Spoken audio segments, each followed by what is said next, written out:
안녕하세요. 오늘도 사연살롱을 찾아주셔서 감사합니다. 하마터면 작년에 결혼할 뻔했던 30대 여성이에요. 살다 보면 천만다행이라고 생각하게 되는 일이 있잖아요. 저에게는 결혼을 포기한 게 그 경우였어요.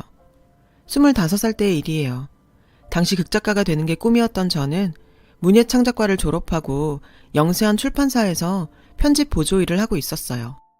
시간이 날 때마다 대학로에서 연극을 보곤 했는데 그날은 연극이 늦게 끝난 데다 날씨까지 제법 추워서 큰맘 먹고 택시를 타게 됐죠. 택시 안이 따뜻해서 깜박 졸다가 일어났는데 집에 와보니 핸드폰이 없지 뭐예요. 순간 너무 당황해서 발만 동동 굴렀죠. 그러다 집 전화로 제 핸드폰에 전화를 걸었어요. 누구든 받기를 바라면서요. 다행히 젊은 남자가 전화를 받더군요. 전 부랴부랴 핸드폰을 찾으러 약속 장소로 향했어요. 도착해보니 대학생 정도로 보이는 남자가 제 핸드폰을 들고 있더군요. 그제야 전 가슴을 쓸어내렸죠. 제가 핸드폰 주인이라고 말하자 남자는 핸드폰을 건네주었어요. 한파주의보까지 내린 날 밖에서 절 기다린 탓에 남자의 얼굴과 손이 빨갛게 얼어있더라고요. 미안한 마음에 전 사례를 하겠다고 했고 남자는 한사코 사양을 하더군요. 그래도 이 추운 날 저 때문에 나온 사람을 어떻게 그냥 보내요. 그래서 따뜻한 커피라도 사겠다고 했죠. 그렇게 저는 처음 본 남자와 함께 카페로 들어갔어요. 별 다른 뜻 없이 그저 감사 표시만 하려고 앉은 자리였는데 얘기를 나눠보니 처음 만난 사이치곤 잘 통하더라고요. 그래서 헤어질 땐 핸드폰 번호까지 교환했어요. 이 남자가 바로 저와 결혼할 뻔했던 남자친구예요. 대학생처럼 보였던 그는 알고 보니 컴퓨터공학과 대학원생이더라고요. 당시 남친은 대학에서 로봇 프로그램 연구를 하고 있었어요. 제 주변엔 공대 출신이 없어서 전 남친이 하는 일이 신기했고 남친 역시 희곡을 쓰는 저를 신기해했죠. 전공 분야가 달라서인지 우린 자신과 다른 상대에게 호감을 갖게 되었어요. 하지만 남친은 연구실에서 살다시피 했고 그러다 보니 자주 볼 수 없어서 우리 사이엔 별 진전이 없었어요. 저는 이대로 시간만 보내면 관계가 흐지부지 될 것 같아서 먼저 남친한테 사귀자고 말했죠. 남친은 제 고백에 당황한 듯 했지만 이내 그러자고 하더군요. 그날부터 우리는 연인이 되었어요. 서로 바빠서 자주 만나지는 못했지만 크게 싸우는 일 없이 무려 5년을 만났죠. 그러는 사이 남친은 석사를 마치고 박사 논문을 준비하게 되었어요. 우린 딱히 결혼 약속을 한 건 아니었지만 오래 만나다 보니 자연스럽게 결혼까지 이어지는 분위기였어요. 그러다 결혼 정년기에 다다르자 우리 결혼은 거의 기정사실화 되어갔죠. 양가 부모님은 5년 동안 사귄 우리를 예비 사위와 예비 며느리로 생각하셨고 때 되면 결혼시킬 생각을 하고 계셨죠. 그리고 얼마 뒤 우린 어른들 뜻에 따라 상견례를 앞두게 되었어요. 하지만 어른들과 다르게 전 조금 고민이 되는 부분이 있었어요. 남친 때문이었죠. 결혼해 살자면 수입이 있어야 하는데 말이 좋아 박사지 그동안 공부만 하느라 그때까지도 벌이가 거의 없었거든요. 남친 집에서는 당신 아들이 자리 잡을 때까지는 경제적 지원을 해주겠다고 했지만 제 입장에선 달갑지 않았어요. 시댁에서 돈을 받아 생활을 해야 한다니 아무리 생각해도 내키지 않았죠. 그래서 전 슬쩍 남친한테 결혼은 우리 힘으로 살 수 있을 때 하는 게 낫지 않겠냐고 고민을 털어놨어요. 지금껏 부모한테 지원받으며 살아온 남친은 제 고민을 이해 못하더라고요. 제 친한 친구들마저도 시댁에서 돈을 대주겠다는데 뭘 그렇게 예민하게 구냐고 하더라고요. 주변에서 그런 소리를 들으니 제가 괜한 걱정을 하는 건가 싶기도 했어요. 그리고 드디어 상견례 날이 다가왔죠. 장남도 아직 미혼인 남친 집에선 저를 딸처럼 귀하게 여기겠다며 몸만 놔도 된다고 다정하게 말씀하셨어요. 저희 부모님은 그 말에 안심하셨고요. 그렇게 상견례 자리가 무르익어가자 본론으로 들어가게 되었어요. 예비 시부모님께서는 신혼집은 이미 오래전부터 마련되어 있으니 집 걱정은 말라고 하셨어요. 얘기를 들어보니 예비 시부모님께선 서울에 30평대 아파트를 사두시면서 아들 중 먼저 결혼하는 쪽에 주자고 일찌감치 마음을 정했다고 하더라고요. 솔직히 로또가 당첨된 기분이었어요. 남친을 통해 시부모님이 부동산을 제법 가지고 계시다는 얘기는 들었지만 자식한테 줄 아파트까지 준비되어 있을 거라곤 생각도 못했거든요. 저도 사람인지라 기분이 좋았죠. 그날 결혼은 4개월 뒤에 하기로 정했고 양측 모두 결혼 준비에 들어갔어요. 그런데 뜻밖의 복병이 나타났지 뭐예요. 저는 물론 저희 부모님까지도 그로 인해 혼란에 빠지고 말았죠. 당시 미혼이던 남친 형이 갑자기 결혼 발표를 한 거예요. 안 그래도 아픈 손가락이던 나이 많은 장남이 결혼을 한다고 하니 시부모님께선 세상을 다 얻은 것처럼 기뻐하셨죠. 그때까지는 저도 의지할 형님이 생겨서 나름 다행이다 싶었어요. 그렇게 예비 형님이 인사를 하러 집에 오는 날 저도 초대를 받아 남친 집에 갔어요. 여기서 잠깐 남친의 형을 소개하자면 공부를 잘하는 동생과 달리 형은 뭐 하나 제대로 하는 게 없는 사람이었죠. 직장도 몇 개월 다니단 때려치고 사업도 시작한 지 얼마 안 돼 접기 일쑤였고요. 그런데 그런 사람이 어떤 여자를 결혼 상대자로 데려왔는지 아세요? 하프를 전공한 독일 유학파였죠. 거기다 무려 대학 교수직이나 되는 여자였어요. 다들 입이 떡 벌어졌죠. 특히 어머님은 입꼬리가 하늘까지 올라갈 판이더라고요. 그럴만했죠. 그런 고스펙의 여자가 당신 큰아들한테 가당키나 한가요? 근데요, 솔직히 전 좀 걱정이 됐어요. 저랑 비교되는 예비 형님의 고스펙도 그렇고 왠지 찝찝한 부분이 있다랄까? 말로 설명할 수 없는 여자의 촉이었죠. 그리고 그 원인 모를 걱정은 얼마 뒤 현실이 되었어요. 어머님이 저와 예비 형님을 차별하기 시작했거든요. 어머님이 온 가족이 바람이라도 쐬러 나가자고 하셔서 주말에 시댁에 모이게 됐어요. 저랑 예비 형님도요. 차 2대로 나눠 타고 과천대공원으로 향했죠. 어머님은 새벽부터 준비했다며 도시락을 꺼내셨고 그 음식들을 본 순간 저도 모르게 인상을 찌푸리고 말았어요. 어머님이 준비하신 음식엔 공통적으로 새우가 들어있었거든요. 문제는 제가 갑각류 알레르기가 있어서 새우를 못 먹는다는 거였죠. 의외였죠. 분명 어머님께서는 제가 갑각류를 못 먹는 걸 알고 계셨거든요. 하지만 잠시 뒤 저는 그 이유를 알 수 있었어요. 예비 형님이 가장 좋아하는 게 새우였더라고요. 음식 가지고 차별하는 게 세상에서 가장 치사한 건데 설마 일부러 그랬겠나 했죠. 할 수 없이 전 고픈 배를 과일로 채우며 서운한 티를 내지 않으려 애썼어요. 하지만 저의 노력도 길게 가지는 못했죠. 얘, 그거 이따 후식으로 먹으려고 싸운 건데 네가 다 먹으면 어쩌니? 도끼 눈을 뜨고 절 타박하는 어머님 탓에 더 이상 참지 못하고 눈물을 흘렸거든요. 제가 우는 바람에 식구들은 당황했고 그제서야 남친은 제가 알레르기 때문에 과일 외엔 먹을 게 없었다는 걸 알아챘죠. 남친의 말을 들은 어머님은 호들갑을 떨며 그러셨어요. 얘, 내가 미처 몰랐다. 난 그저 네가 조개나 게 정도 못 먹는다고 생각했지. 그리곤 지갑을 제게 건네시더군요. 공원 편의점에 가서 먹고 싶은 거 사 먹고 오라고요. 아, 정말 눈물나게 서운하더라고요. 당장이라도 자리를 박차고 집에 가버리고 싶을 정도로요. 아무 말도 못하고 있는 제게 남친은 커피라도 마시고 오자며 절 데리고 나섰어요. 저는 쌓인 감정의 화살을 모두 남친한테 쏘아대며 예비 형님이 나타난 뒤로 어머니가 차별을 하신다고 말했죠. 제 말에 남친은 불같이 화를 내더군요. 자기 부모님을 흉봤다 이거죠. 결국 우린 대공원 한복판에서 언성을 높이며 말다툼을 했어요. 마음 같아선 남친 가족들이 알건 말건 집으로 가버리고 싶었지만 그건 예의가 아닌 것 같아 이러지도 저러지도 못하고 서 있었죠. 근데 하필 이런 제 모습을 예비 형님이 본 거예요. 저는 예비 형님이 가족들에게 말하지 않을까 걱정이 됐어요. 그래서 억지로 남친과 화해를 하곤 가족들이 있는 자리로 갔죠. 그런데 제 우려와는 달리 형님은 아무 일 없는 것처럼 굴더라고요. 다행이라고 생각했죠. 그런 저를 향해 형님은 살짝 미소까지 지어 보이더군요. 말 안 했으니 걱정 말라는 신호 같았어요. 전 창피하기도 하고 민망하기도 해서 겸연쩍게 웃어 보였고요. 그렇게 식사를 마치고 자리를 정리하는데 예비 형님이 다가왔어요. 자기 때문에 밥도 제대로 못 먹어서 어쩌냐며 미안하다더군요. 어머님이 대놓고 자신한테 호의적으로 대하시는 것 같아 부담스럽고 그래서 저한테 더 미안하다고요. 그 말을 들으니 제가 그동안 예비 형님을 질투하고 샘냈던 게 창피했어요. 좀 참을 걸 그랬다 생각했죠. 그날 이후 저와 형님은 급격히 사이가 가까워졌고 곧 한 집 며느리가 된다는 공통점 때문에 끈끈한 사이가 되었어요.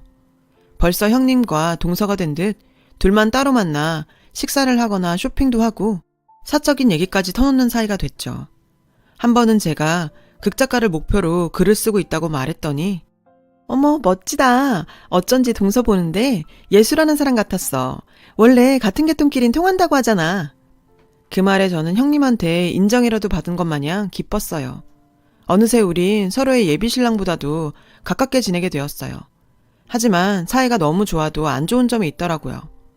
그날은 남친과 식장을 알아보기로 한 날이었는데 예비시댁에서 장남이 먼저 식을 올리는 게 맞다며 저희 결혼을 미뤘으면 한다는 얘기를 하더군요. 상견례까지 모두 끝난 마당에 날짜를 미루다니 황당하고 어이가 없었죠. 한편으론 부모 입장에선 장남의 결혼을 서두르고 싶겠다는 생각도 들더군요. 게다가 예비 형님이 나이가 있어서 내가 양보하는 게 맞겠다 싶었어요.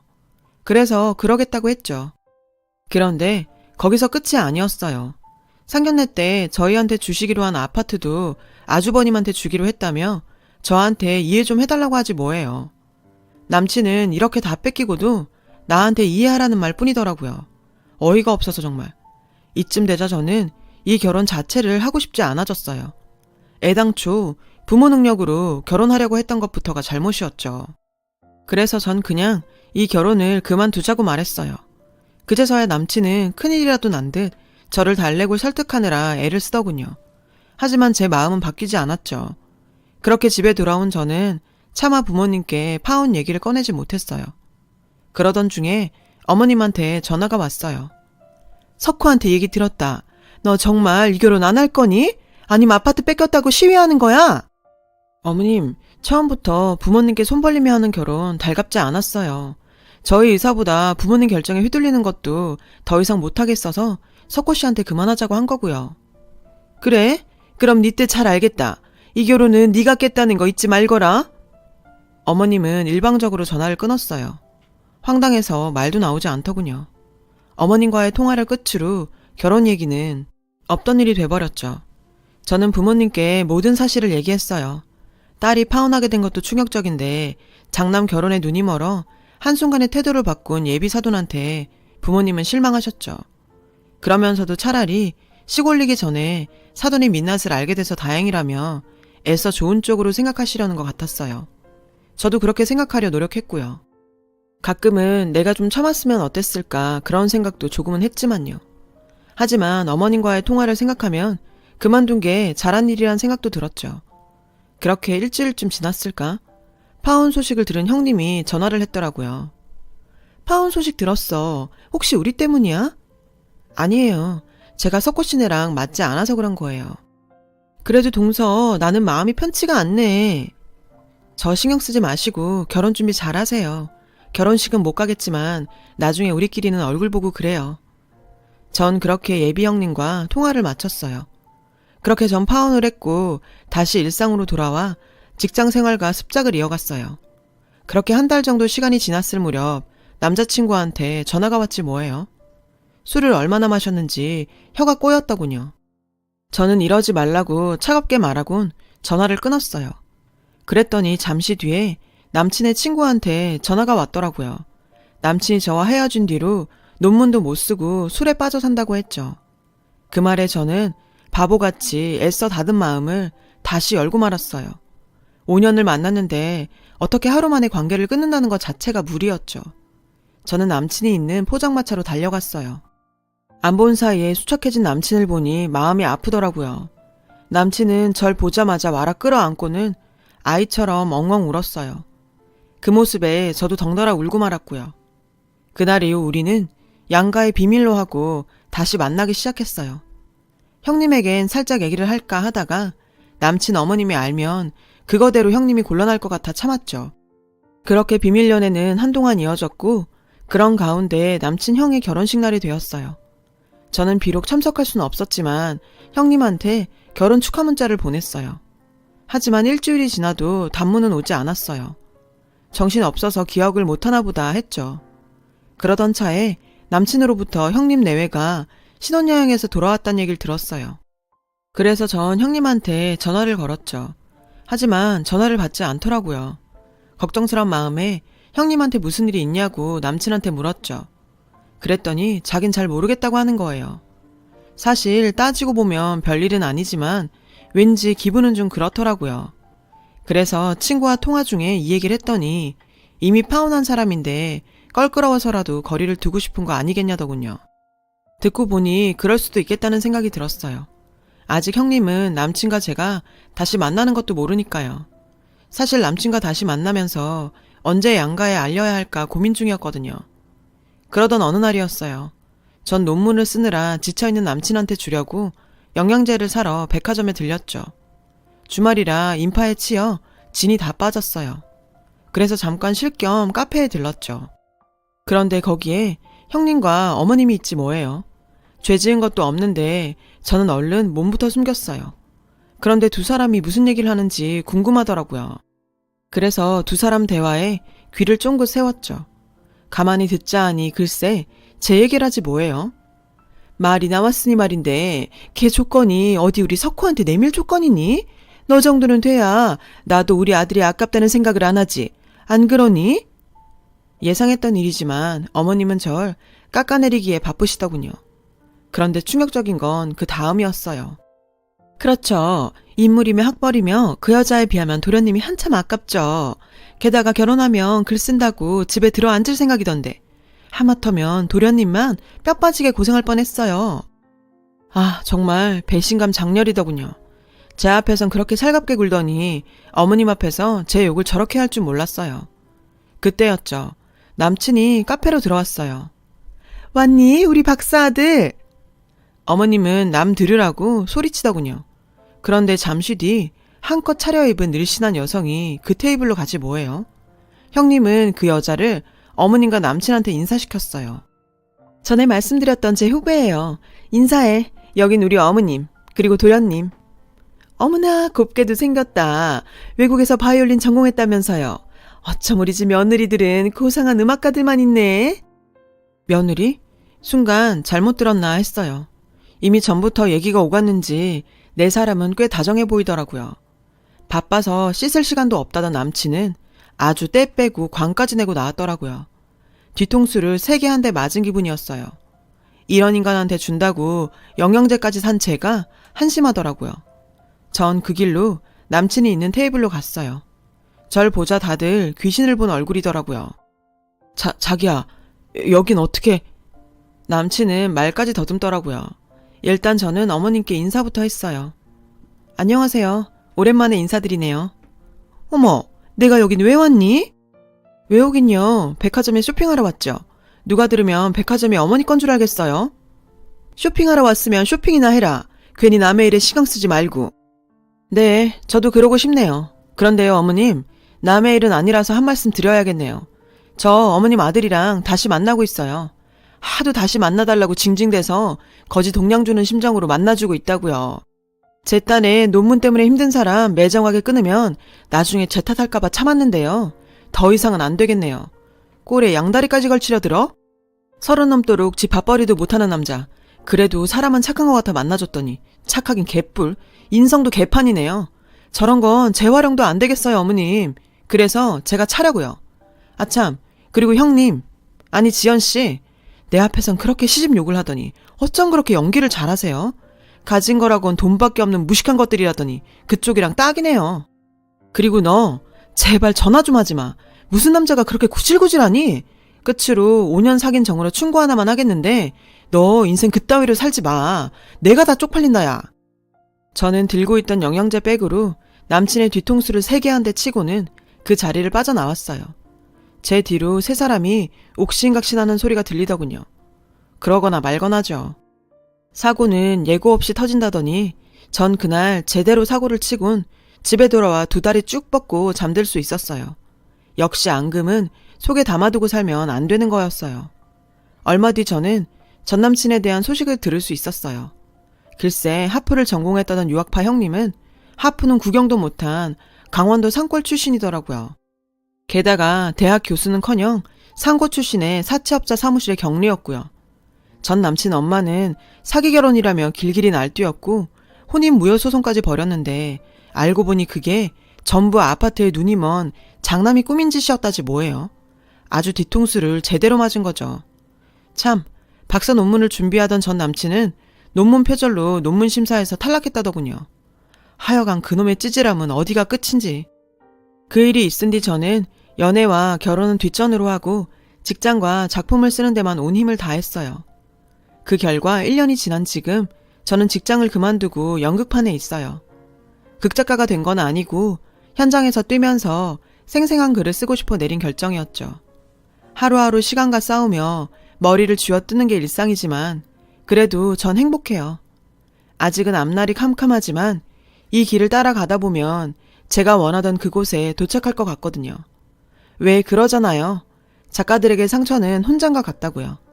그런 의미에서 전 지금 가슴에 훈장을 달고 꿈을 향해 달리고 있어요.